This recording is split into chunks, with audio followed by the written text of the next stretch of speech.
Assalamualaikum warahmatullahi wabarakatuh.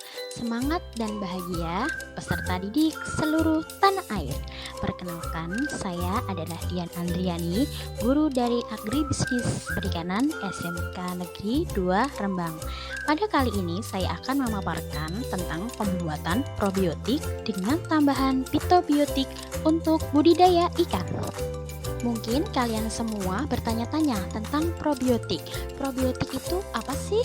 Jadi, menurut para ahli dalam Organisasi Pangan dan Pertanian PBB, FAO mendefinisikan bahwa probiotik sebagai mikroorganisme hidup yang bila diberikan dalam jumlah memadai akan menyehatkan tuan rumahnya. Mereka membantu pencernaan makanan, membatasi bakteri merugikan, dan merangsang kekebalan tubuh. Probiotik sendiri berasal dari kata pro yang berarti mendukung, lawan katanya anti yang berarti melawan, sedangkan biotik berarti organisme hidup. Jadi, probiotik adalah mikroorganisme hidup yang sengaja diberikan dengan harapan memberikan efek menguntungkan bagi kesehatan inang. Bagaimana sih cara kerja probiotik? Mekanisme kerja probiotik adalah sebagai berikut. Organ tubuh, terutama usus, merupakan tempat kehidupan bagi jutaan mikroorganisme atau bakteri. Tidak hanya bakteri baik yang dapat bekerja untuk kesehatan kita, tapi bakteri jahat pun dapat tumbuh dengan subur. Keseimbangan antara bakteri baik dan jahat itulah yang turut menentukan kesehatan. Keseimbangan bakteri di usus dapat terganggu dengan pola dan kebiasaan makan yang buruk, stres, fisik dan emosional, kurangnya aktivitas fisik, kurangnya istirahat, dan penggunaan antibiotik yang berlebihan serta berkepanjangan. Yogurt juga cocok menjadi asupan peningkat daya tahan tubuh saat pandemi seperti sekarang, karena kandungan probiotiknya berperan penting dalam menjaga sistem imun. Berdasarkan penelitian, penurunan jumlah probiotik di dalam usus bisa menyebabkan ketidakseimbangan di usus. Ini bisa berbahaya karena 70 hingga 80% sistem imun tubuh ada di saluran cerna. Jadi saat bakteri probiotik berkurang, maka produksi zat imun tubuh pun ikut menurun. Makanya biar daya tahan tubuh kita kuat, kita harus menjaga kesehatan sistem pencernaan nih. Salah satunya ya dengan mengkonsumsi makanan fermentasi. Tapi harus yang mengandung probiotik ya. Selain yogurt, bisa dari tempe, kimchi, kombucha, dan acar yang difermentasi dengan air garam. Yap, memang gak semua makanan yang difermentasi mengandung probiotik. Makanan probiotik harus mengandung mikroorganisme hidup saat dikonsumsi dengan jumlah yang cukup. Bakteri probiotik yang digunakan biasanya berasal dari keluarga Bifidobacterium dan Lactobacillus. Jadi harus cermat dalam memilih sumber probiotiknya ya. Manfaat dari probiotik adalah sebagai berikut, yaitu membantu membatasi perkembangan bakteri patogen, menambah kekebalan tubuh, memperbaiki pencernaan, dan memperbaiki kualitas air, serta meningkatkan respon imun dan nutrisi. Bakteri baik tersebut dikelompokkan ke dalam dua spesies utama, yakni Lactobacillus dan Bifidobacterium.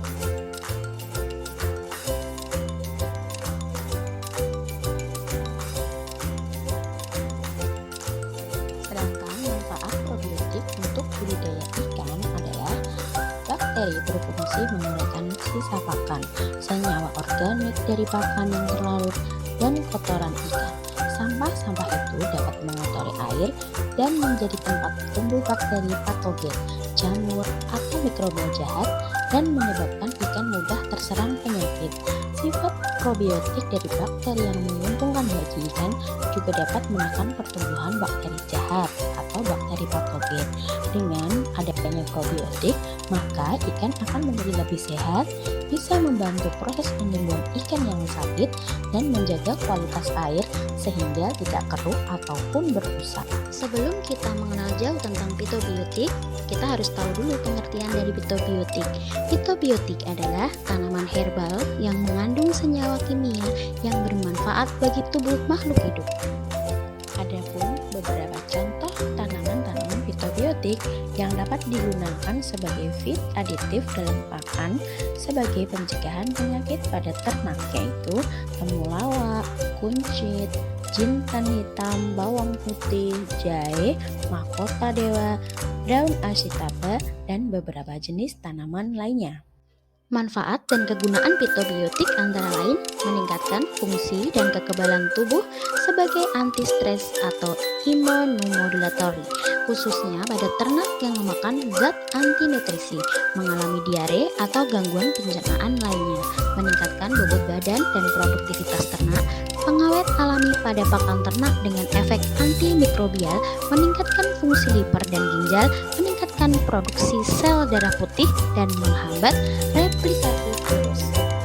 Untuk penggunaan fitobiotik sendiri dapat diberikan secara langsung atau dibuat dalam bentuk ekstraksi, dapat berupa bubuk yang dicampurkan ke dalam pembuatan pakan atau dengan memberi sediaan cairan yang ditambahkan pada air untuk diminumkan atau dicampurkan pada media budidaya.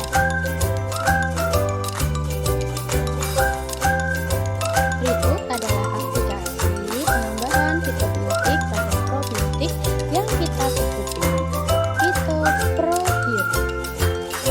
Berikut adalah aplikasi penambahan fitobiotik pada mengapa fitoprobiotik? Fitoprobiotik adalah gabungan atau inovasi dari penambahan fitobiotik pada probiotik. Kita ingat bahwa Indonesia kaya akan tanaman-tanaman herbal atau tanaman-tanaman rempah yang kaya akan manfaat. Kenapa tidak kita tambahkan atau kita inovasikan pada probiotik sehingga akan mempengaruhi dan meningkatkan daya dari probiotik itu sendiri.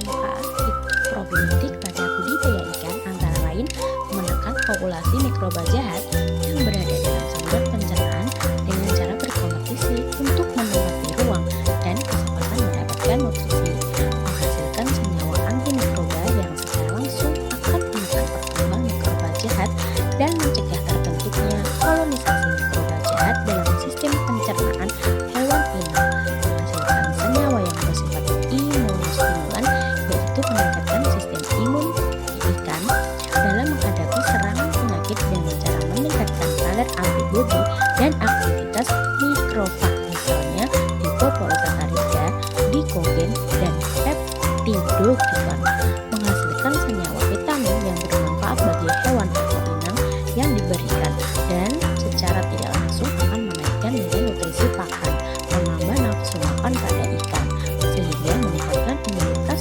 tubuh.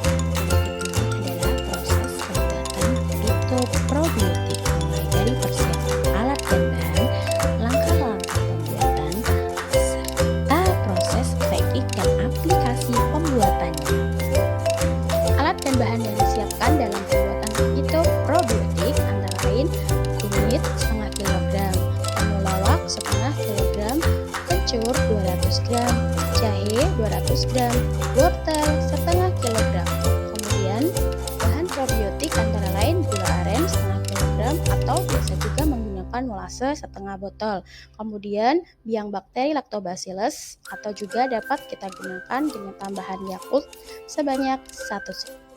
Sedangkan peralatan yang digunakan sangat sederhana, antara lain kompor, panci sesuai dengan jumlah bahan yang digunakan, blender, saringan, pisau, baskom, pengaduk, wadah kedap udara untuk proses fermentasi, dan juga kemasan kedap dan steril. Tahapan atau proses kerja dari pembuatan fitoprobiotik yang pertama adalah kupas dan haluskan semua bahan, yaitu kita ambil ekstraknya untuk semua bahan khususnya tanaman-tanaman herbal, kemudian kita pisahkan masing-masing ekstrak secara terpisah sesuai dengan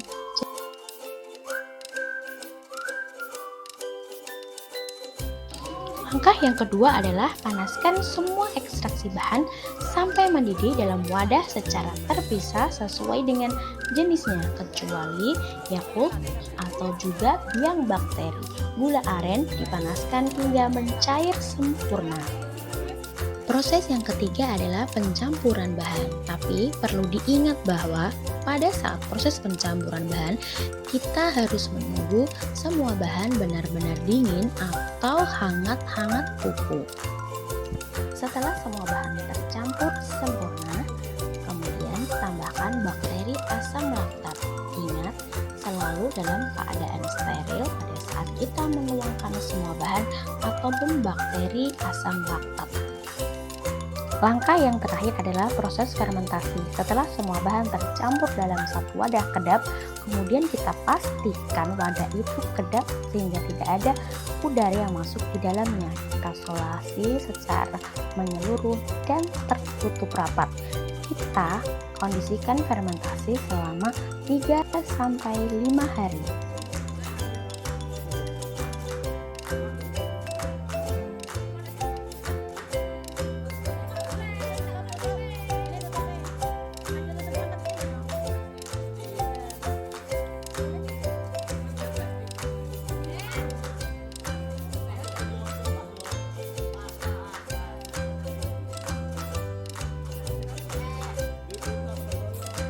Setelah proses breaking, langkah yang terakhir adalah labeling atau pelabelan. Di sini semua bahan atau semua fitoprobiotik yang sudah dikemas dalam wadah diberikan label satu persatu, kemudian siap untuk dipasarkan.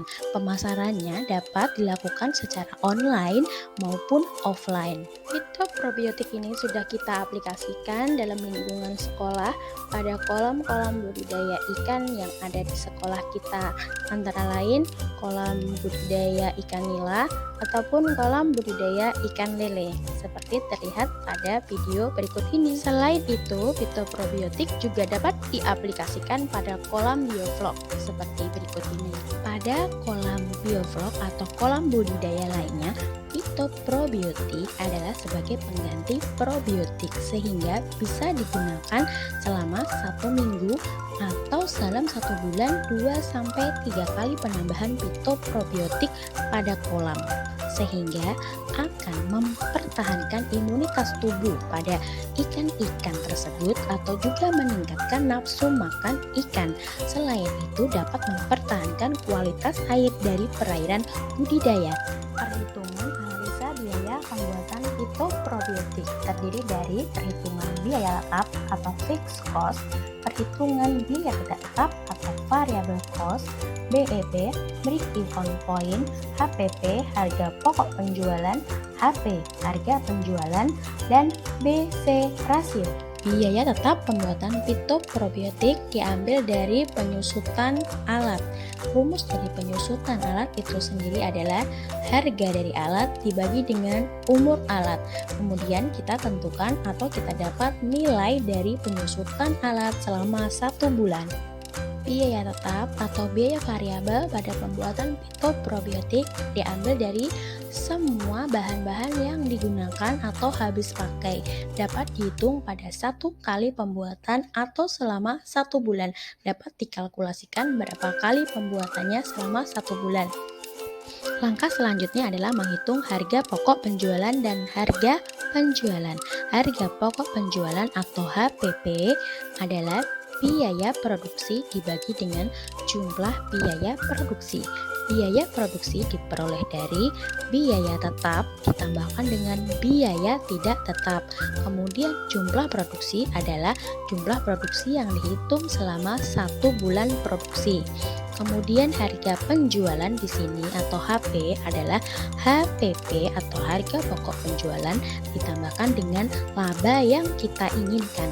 Di sini laba yang diinginkan adalah 120%, sehingga diperoleh harga penjualan fitoprobiotik sebesar Rp25.000 per botol kemasan 500 ml.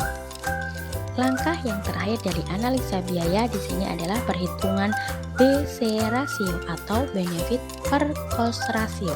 Rumus yang digunakan untuk menghitung BC rasio adalah jumlah dari penerimaan dibagi dengan biaya. Penerimaan maksudnya adalah harga kemasan atau botol yang terjual dibagi dengan biaya produksi. Di sini dari BC rasio yang diperoleh adalah 2,3. Nilai dari BC rasio menunjukkan 2,3 atau di atas 1, sehingga dapat dinyatakan bahwa proses bisnis fitoprobiotik sangat bagus untuk dikembangkan. Sekian materi pembuatan fitoprobiotik, semoga bermanfaat. Tetap semangat dan bahagia. Wassalamualaikum warahmatullahi wabarakatuh.